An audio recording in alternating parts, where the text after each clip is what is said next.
귀한 찬송 우리 하나님께서 기쁘게 받으신 줄로 믿습니다. 오늘 우리 주신 하나님의 말씀은 고린도전서 6장 18절부터 20절까지 말씀입니다. 고린도전서 6장 18절부터 20절까지 말씀 봉독할 때에 살아계신 우리 하나님의 음성으로 들으시기 바랍니다. 음행을 피하라. 사람이 범하는 죄마다 몸 밖에 있거니와 음행하는 자는 자기 몸의 죄를 범하느니라.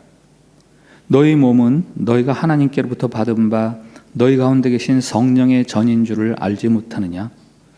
너희는 너희 자신의 것이 아니라 값으로 산 것이 되었으니 그런즉 너희 몸으로 하나님께 영광을 돌리라. 아멘. 샬롬. 샬롬. 밝은 얼굴 하시고요. 옆에 분들하고 축복 인사를 나누겠습니다. 하나님께서 우리를 사랑하십니다.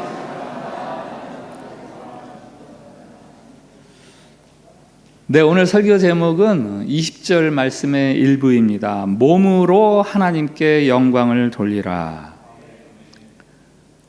몸이 없는 사람은 없죠. 살아있는 사람은 모두 누구든지 몸이 있습니다. 이 몸은 하나님께 영광을 돌리는 도구가 됩니다. 어떻게 몸으로 하나님께 영광을 돌립니까? 요즘 동계올림픽 하는데 올림픽에서 금메달을 따라는 말입니까? 아니면 균형 잡힌 몸매나 얼굴을 해서 매력을 뿜으라는 말씀입니까? 아니면 워십이나 율동을 잘 익혀서 예배 시간에 그런 것들 그런 것으로 하나님께 영광을 돌리라는 말씀입니까? 고린도전서 6장 12절부터 20절까지 우리 몸에 대한 말씀이 나오는데 그 말씀들을 요약을 하면 이런 말씀들이에요. 화면을 한번 띄워주시기 바랍니다. 우리 몸의 목적에 대해서 이야기합니다. 우리 몸은 음란을 위한 것이 아니라 주님을 위한 것이다. 우리 몸의 장차 벌어질 일들에 대해서 말씀하십니다. 우리의 몸이 장차 부활할 것이다. 우리 몸의 역할에 대해서 말하는데요. 우리 몸은 그리스도의 지체다. 또 하나의 우리 몸의 역할이 있습니다. 우리 몸은 성령이 계신 전이다. 우리 몸의 주인이 누구인지 말씀하시죠. 몸은 우리 것 아니다. 하나님의 것이다. 우리 몸의 목적에 대해서 다시 한번 말하죠. 몸으로 하나님께 영광을 돌리라. 고린도 교회 안에 자기 몸을 창기와 하나 되게 하는 사람들이 있었습니다. 요즘으로 말하면 성매매하는 신자가 있었습니다. 고린도전서 5장, 6장은 몸, 곧 육체적인 욕망을 잘 다스려서 하나님께 영광을 돌려야 한다라는 말씀입니다. 미투 운동 아시죠? 문학계나 음악계, 정치계, 학계, 연예계, 심지어는 종교계까지 그동안 쌓았던 명성과 업적을 하루아침에 잃어버리면서 감옥까지 들어가는 사람들이 생겨났습니다. 매스미디어에 매스컴에 그 이름이 오르는 사람들은 유명 인사들이니까 그렇지, 동네 슈퍼마켓을 드나드는 사람 혹은 지하철을 타고 출퇴근하는 사람들 중에 과연 이 미투 운동에서 얼마나 자유로울 수 있는 사람이 있는가 싶습니다. 음욕을 품고 여자를 보는 자마다 마음에 이미 간음하였느니라. 음욕, 간음. 어제 오늘에 생긴 단어가 아니에요. 고린도전서 1장부터 4장까지는 고린도 교회의 첫 번째 문제인 교회 분쟁에 대해서 말씀을 해주셨고, 5장부터 6장까지는 음행에 대한 말씀입니다. 5장 첫머리에는 음행하는 한 개인의 사례에 대해서 말씀하시고 6장 12절 이하에서는 음행이 고린도 교회 전체에 만연된 죄악임을 말하고 있습니다. 고린도는 사도 바울 시대에 인구 60만 혹은 70만 명 정도의 아주 큰 대도시였습니다. 일찍부터 그리스의 도시국가로 발전되다가 기원전 146년에 로마 군인들로부터 정복당할 때 피폐화되었죠. 그러나 100년 후에 주전 46년에 카이사르 시저가 이 지역을 개발해라, 이렇게 해서 다시금 옛 융성을 회복하면서 무역과 상업의 중심지로 발달을 했습니다.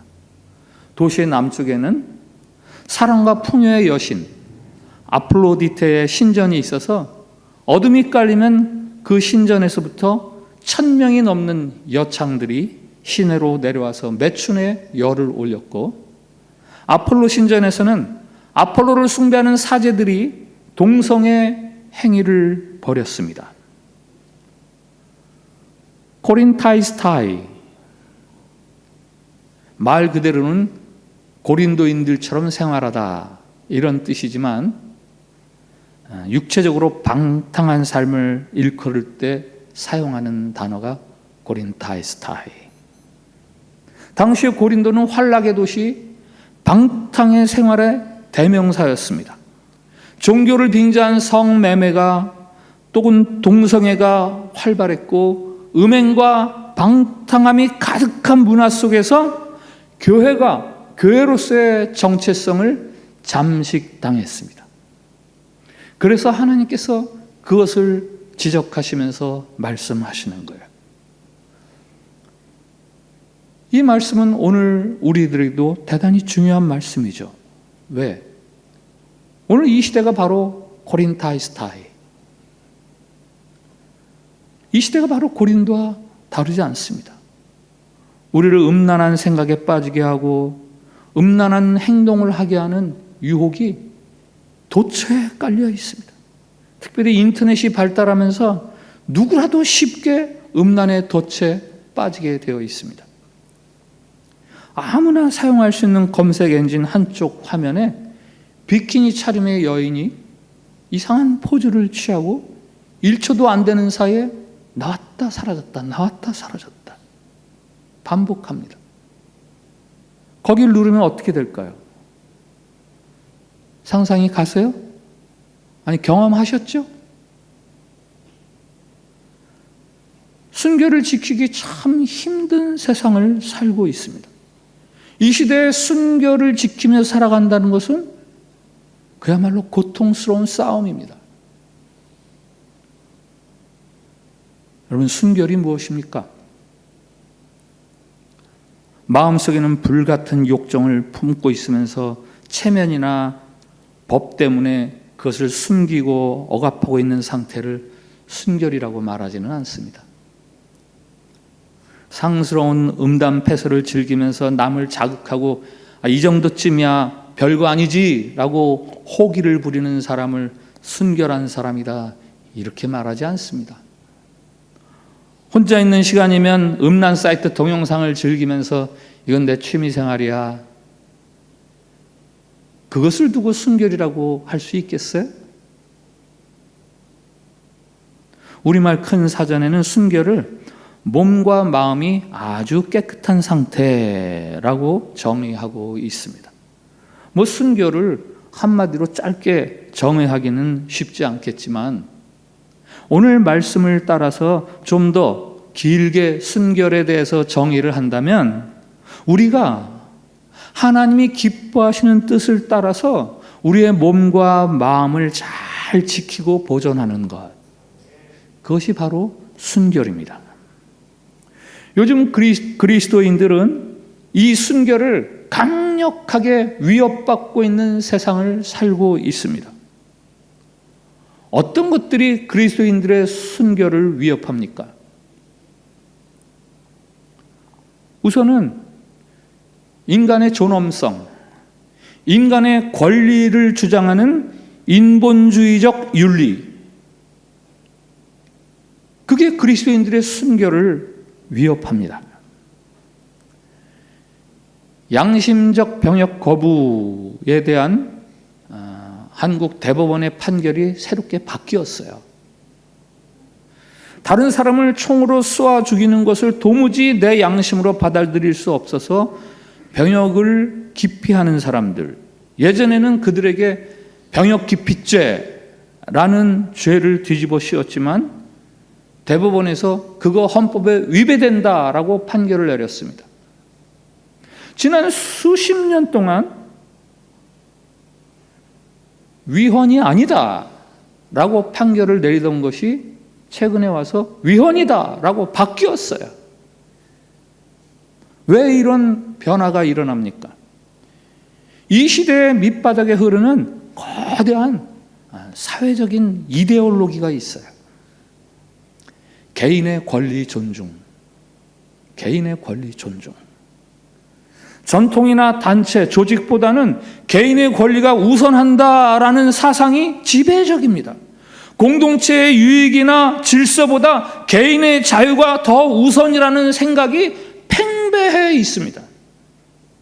동성애 논란도 마찬가지예요. 우리나라에서 최초로 커밍아웃한 연예인이 있습니다. 누구라고는 이름하지 않겠어요.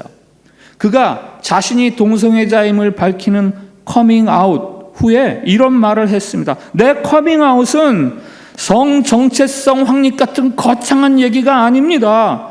살면서 기본적인 감정을 억눌러 했던 심정을 아시나요? 나의 가장 큰 목적은 자유롭고 인간답게 살려는 것입니다. 나는 이게 좋아요. 내가 좋아하는 게 잘못인가요? 내가 좋아하는 대로 살 수 없나요?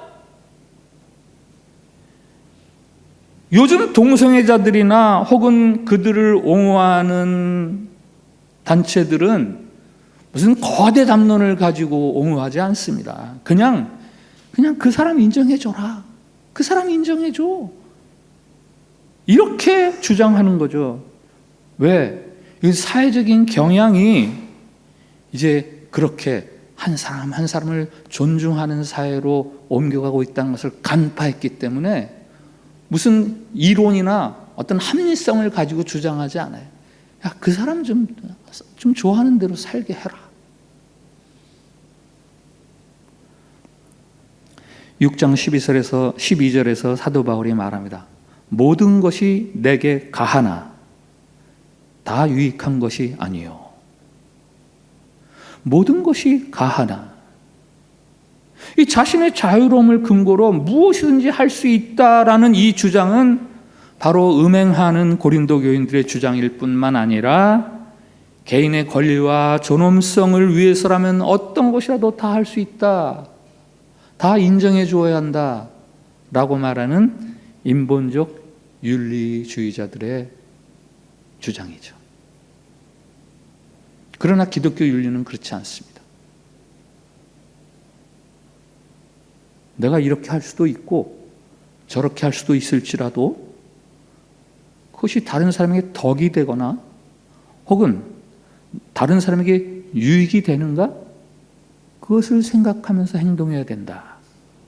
이게 기독교 윤리의 핵심이에요. 기독교 윤리는 비록 내가 할 수 있는 것이라 할지라도 다른 사람에게 덕이 되지 않으면 그거 유보해라. 그거 하지 말아라. 라는 게 기독교 윤리입니다. 인간의 자유나 권리가 아무런 구속이나 제약이 없어서는 안 됩니다. 아무런 제약이 없이 행사되는 자유나 권리는 오히려 그 사람을 파멸로 이끕니다. 스카이다이버가 있어요. 그가 어느 날 이렇게 말합니다. 난 더 이상 낙하산 이용하지 않을 거야. 난 자유롭게 내가 하고 싶은 대로 하늘을 날고 싶어. 그래서 만일 그가 비행기에서 낙하산 없이 그냥 뛰어내렸다고 하면 그는 그냥 죽게 되는 거죠. 그에게 중력이라는 그 거부할 수 없는 물리적인 법칙이 작용하고 있지 않습니까? 스카이다이버는 낙하산을 사용할 때만 하늘을 나는 자유를 즐길 수 있는 사람이에요. 낙하산이 구속이라고 버리면 그는 죽습니다. 스카이다이버에게 중력의 법칙이라는 물리적인 법칙이 적용되는 것처럼 모든 인간들에게 적용되는 법칙이 있지요. 그것은 인간은 타락한 본성을 지니고 있다라는 거예요. 인간의 죄성입니다. 죄성. 이것을 간과하면 인간의 자유, 아무에게도 제약받지 않는 나의 존엄성, 이런 거를 주장하면 인간은 그 죄된 본성으로 말미암아 결국은 파멸하게 되는 거예요. 낙하산은 스카이다이버에게는 분명히 구속입니다. 제한입니다. 그러나 그가 참된 자유와 권리를 행사하고 누리기 위해서는 꼭 필요한 거예요. 하나님께서 모세를 통해서 주신 십계명, 십계명은 다른 말로 하지 말라 계명이에요. 하라, 이거는 10가지 중에서 2가지밖에 없고 나머지 8가지는 다 이거 하지 마라, 저거 하지 마라, 요것도 하지 마라, 하지 말라입니다. 하나님이 하지 말라, 새로운 생명 공동체에 주시는 이 하지 말라 명령은 그 생명 공동체를 구속하려고 하는 것이 아니라 그들이 하나님 안에서 온전한 자유와 생명을 풍성히 누리는 길이기 때문에 하지 말아라, 하지 말아라, 하지 말아라 라고 말씀하시는 거예요. 예수님이 말씀하십니다. 진리를 알지니 진리가 너희를 자유케 하리라. 하나님의 말씀은 우리를 구속하려는 게 아니라 우리를 진정으로 자유롭게 하시려는 것이 하나님 말씀이고, 그것을 위해서 하나님은 하라 보다는 하지 말아라 라를 더 많이 말씀하시는 거예요. 한 유명 정치가가 말했습니다. 사람이 우선입니다. 네, 사람이 우선입니다. 그러나 사람을 앞세우느라고 음행을 마치 당연하고 불가피한 것 또는 그럴 수 있는 것으로 간주해버리는 그 인본주의 사상, 바로 그것이 오늘날 그리스도인들의 순교를 위협하는 아주 중요한 첫 번째 이유예요.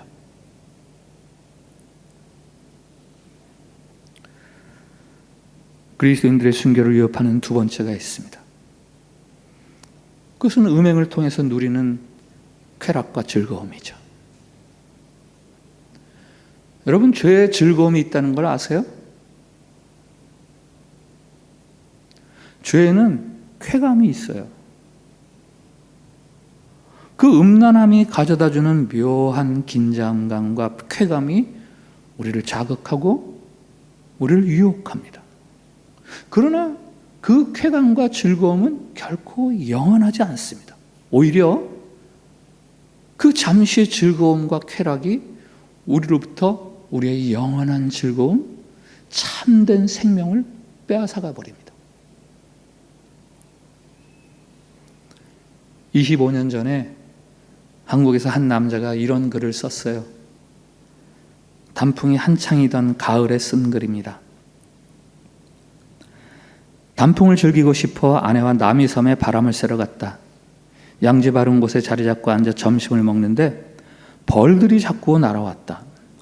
처음 한두 마리가 올 때는 대수롭지 않게 여겼는데 시간이 지나면서 수십 마리가 몰려왔다.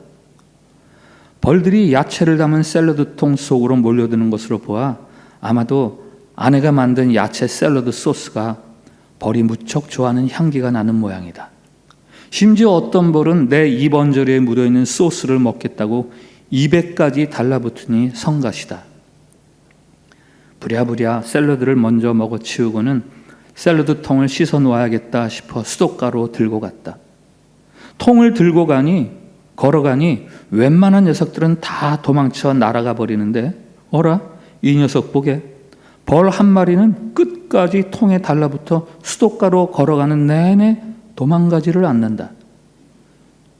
수돗물을 틀며 행여 그 벌이 다칠까봐 그릇 한쪽 귀퉁이부터 씻어가는데도 영 날아갈 줄을 모르고 통 속에 남은 소스 빨아먹기에 정신이 팔려 있다.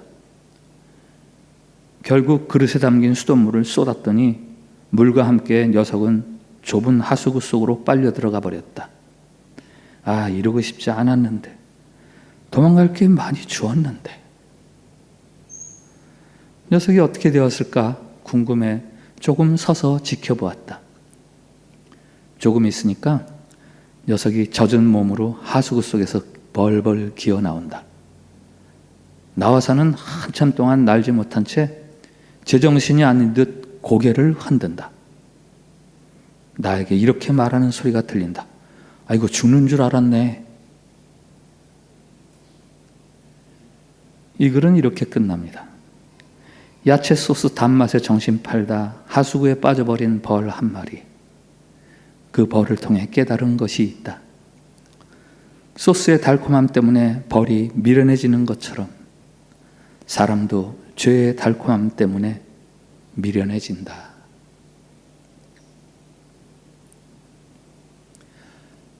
이런 시를 아실 거예요. 한번 화면 좀 띄워주시기 바랍니다. 눈앞에 저빛, 찬란한 저빛. 그러나 저건 죽음이다. 의심하라 모든 광명을. 눈앞에 저빛, 찬란한 저빛. 그러나 저건 죽음이다. 의심하라 모든 광명을. 유하라는 시인이 쓴 시인데 혹시 저 시의 제목을 기억하세요? 오징어입니다. 오징어. 오징어잡이 배들이 밤에 바닷속을 향해서 전조등을 환하게 켜두면 오징어들이 몰려들어요. 그러나 그 불빛은 오징어들에게는 죽음입니다. 의심하라 모든 광명을. 시인은 비장한 어조로 그 빛을 경계해 주고 있습니다. 유하라는 시인이 오징어에게 경계해 주는 건 아니죠.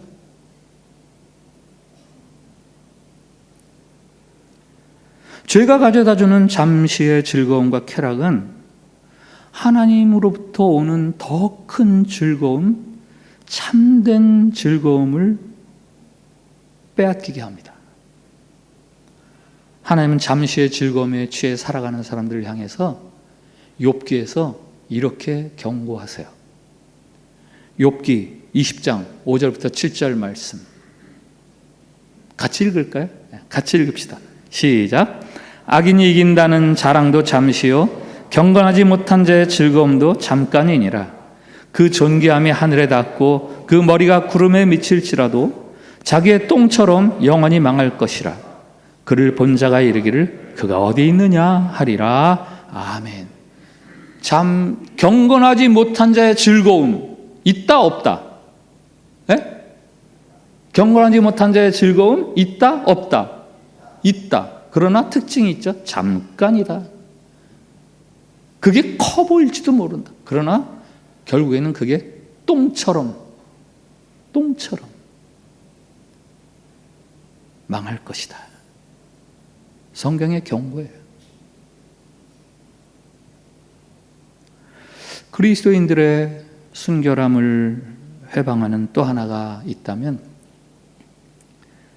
그것은 주변의 풍조입니다. 영하고 소설이고 이제 순결은 저 박물관에 유물로 보존하는 쾌쾌함 냄새나는 구시대의 유물처럼 그렇게 취급당합니다. 주변이 모두 그러니까 나도 그럴 수 있다라는 생각이 자꾸 우리들 속에 스며듭니다. 하나님께서 레위기 11장에서 말씀하시죠. 나는 너의 하나님이 되려고 너희를 애굽 땅에서 인도하여 낸 여호와라. 내가 거룩하니 너희도 거룩할지니라. 하나님께서 이스라엘 백성들에게 하시는 말씀이에요. 내가 거룩하니 너희도 거룩할지니라. 거룩이 무슨 말입니까? 거룩. 하나님께서 쓰시기 위해서 사람이나 물건을 일상적이고 세속적인 데서 따로 구별하셨다. 이게 거룩이라는 의미예요. 다르다는 거죠. 세상과 다르다는 말입니다. 그런데 많은 신자들이 이 세상과 달라야 하는 것을 거부합니다. 거룩해지는 것을 거부합니다. 세상이 다 그러니까 나도 그래야지. 문화가 그렇잖아. 이 시대 풍조를 봐. 그러나 이 말은 우리가 거룩을 포기할 수 있는 핑계거리가 되지 못합니다. 하나님은 출애굽한 이스라엘을 향해서 말씀하사 내가 너희들을 구해냈다. 내가 거룩하니 너희도 거룩해라. 그러니 거룩을 무시하고 달려가는 이 세상에서 하나님이 우리를 구해내신 이유는 세상이 그러니까 너희는 거룩해라 라고 말씀하시기 위해서죠. 1세기, 2세기 초에 기독교가 극심한 박해를 받으면서도 기독교가 점점 왕실이나 귀족 사회로 스며들어갑니다. 결국은 기독교가 국가적으로 공인을 받습니다. 어떻게 그렇게 됐는지를 저를 가르쳐 주신 역사신학 교수님이 말씀하셨어요. 당시 로마 사회는 성적으로 극도로 타락한 사회였습니다. 권력과 재산이 많은 귀족들일수록 그 타락은 더더욱 심했습니다. 그러면서도 그들이 자신의 아내나 혹은 아들의 아내, 며느리죠. 며느리감을 구할 때는 정숙하고 순결한 처녀들을 찾았습니다. 자연히 세상 풍조에 물들지 않고 예수님의 말씀을 잘 따르던 순결한 그리스도인 처녀들이 귀족집에 왕가의 며느리로 아내로 들어가게 됩니다. 거기서 자녀를 낳으면 그 자녀를 기독교를 가르치는 거죠. 그래서 왕족에게 귀족 사회에 기독교가 들어가기 시작하는 거예요. 드디어는 박해를 끝내고 기독교를 공인하기까지 이르게 되었다. 기독교를 공인했던 콘스탄티누스 제왕도 그 어머니가 아주 독실한 기독교인으로 알려져 있습니다. 로마서 12장 1절 2절을 우리 한번 같이 읽어봅시다. 같이 읽습니다. 시작. 여러분의 몸을 하나님께서 기뻐하실 거룩한 산 제물로 드리십시오. 이것이 여러분이 드릴 합당한 예배입니다. 여러분은 이 시대의 풍조를 본받지 말고 마음을 새롭게 함으로 변화를 받아서 하나님의 선하시고 기뻐하시고 완전하신 뜻이 무엇인지를 분별하도록 하십시오. 아멘. 여러분들의 몸을 하나님이 기뻐하시는 거룩한 산 제물로 드리십시오. 이건 너무너무나 예수님으로 말미암아 구원받은 자들로서 마땅한 일입니다. 이 시대 풍조 본받지 마세요. 마음을 새롭게 함으로 옛생활로부터 변화를 받아서 하나님이 기뻐하시고 하나님의 온전하신 뜻이 무엇인지를 잘 분별해서 드러내는 삶을 살아가십시오. 하나님을 모르는 사회가, 하나님을 거부하는 사회가 무엇을 말하든 무엇을 주장하든 어떻게 행동하든 우리는 하나님의 말씀을 따라서 거룩하고 순결한 생활을 유지해야 합니다. 바로 그것이 하나님께서 우리를 예수 그리스도의 보혈로 죄에서 구원해 주신 이유입니다. 음란한 문화 속에서 뒤섞여 살던 고린도 교인들, 그들에게 하나님이 말씀하세요.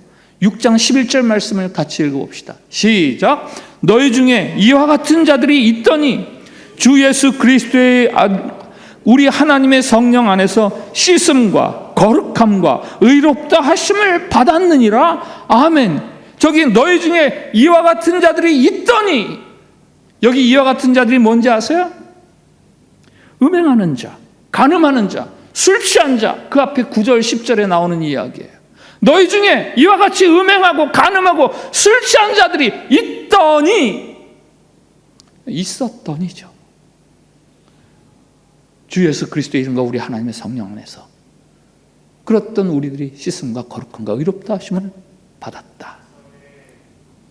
이 11절에는요, 개역 성경에는 없는 그러나, 영어로 하면 but, 이게 세 군데에 나옵니다.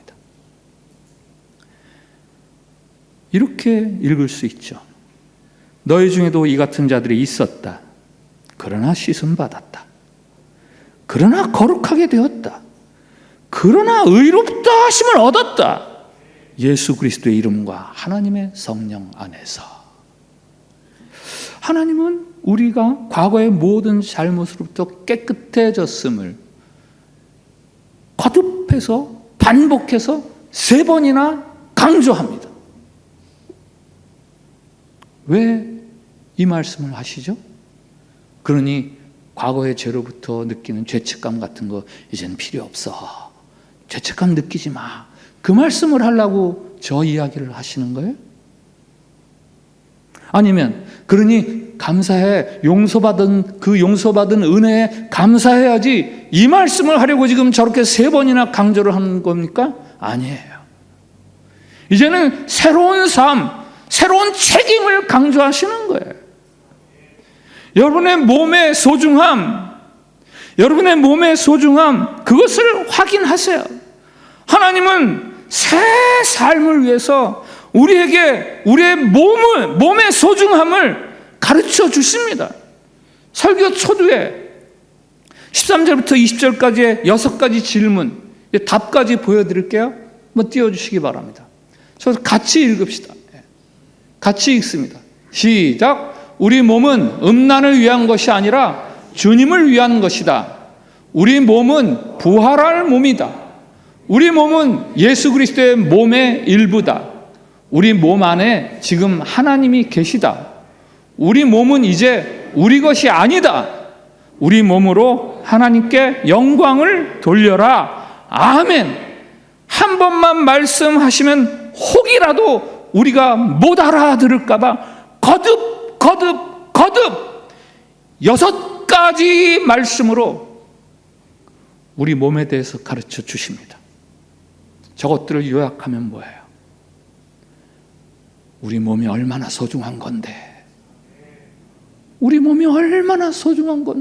이 말씀을 저렇게 해주시는 겁니다. 제 소유물 중에서 제가 제일 아끼는 물건은 오디오 세트입니다. 제가 사용한 지 35년이 되었어요.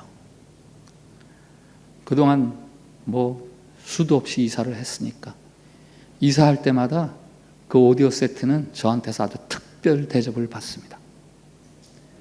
야, 이거 옮기다가 조금이라도 고장나면 어떡하지? 그래가지고요, 때로는 이사하기 전날 일부러 그 새 집에 먼저 갖다 놓기도 하고, 혹은 이사하는 날 제 차에다가 따로 옮겨서 제가 직접 옮겨가기도 하고, 언젠가는 제가 포장용 박스로 겹겹이 다 둘러쌌어요. 보이지 않게. 그리고 거기다가 빨간 매직으로 특별 주의 폭발함 이렇게 썼어요. 그랬더니 이삿짐을 도로 왔던 그 일꾼이죠. 그분이 되게 궁금한가 봐요. 이게 뭐예요? 아주 조심스럽게 물어서, 거짓말을 할 수는 없으니까 오디오 세트예요. 그랬더니 그런 걸 가지고 이렇게 포장을 했냐고 떨떠름한 표정을 그렇게 짓더라고요. 그 정도라뇨. 그건 제가 가지고 있는 것 중에 제일 저에게 소중한 건데.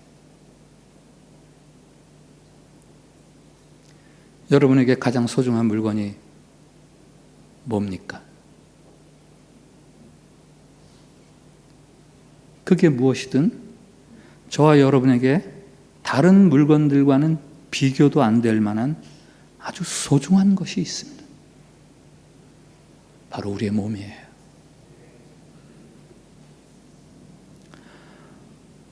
우리는 몸을 통해서 주님과 연결되어 있고 이 몸으로 하나님께 영광을 돌릴 수 있습니다. 몸의 소중함을 아는 사람들이 몸을 소중하게 다룹니다. 육체의 유혹이 있을 때 성령의 능력을 힘입어서 살아가십시오. 19절에 우리의 몸이 성령이 우리 가운데 거하시는 전이다, 이렇게 말씀하십니다. 우리 몸 안에 이미 성령님이 계시다라고 말씀하십니다.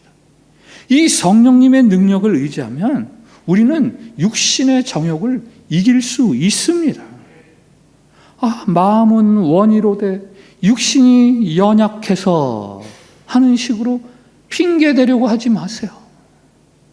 우리의 처지나 연약함을 핑계로 연약함 속에 안주하거나 파묻혀 있으려고 하지 마십시오. 연약함이 문제가 아니라 그 연약함을 빌미로 연약한 상태에 있으려는 그 안일함, 그게 더 큰 문제인 거예요. 하나님께서는 우리의 연약함을 아시고 우리에게 죄된 세상에서 이겨갈 수 있도록 우리에게 성령을 부어주셨습니다. 이 성령님이 마음껏 내 삶 속에서 나와 더불어 활동하실 수 있도록, 그 능력을 발휘하실 수 있도록 성령님께 우리의 삶의 중심을 내어놓아야 합니다. 음란한 문화 속에 살아가는 그리스도인들에게 들려주시는 하나님의 말씀, 그 말씀을 함께 읽으면서 오늘 설교를 마무리하겠습니다. 화면 띄워주세요. 같이 읽읍시다. 시작. 여러분의 몸이 그리스도의 지체인 줄 모르는가? 그리스도의 지체를 창기의 지체로 만들겠는가? 여러분의 몸은 하나님께로부터 받은 여러분 가운데 계신 성령의 전인 줄 모르는가? 여러분은 여러분의 것이 아니라 값으로 산 것이 되었으니 그런즉 여러분의 몸으로 하나님께 영광을 돌리라. 아멘.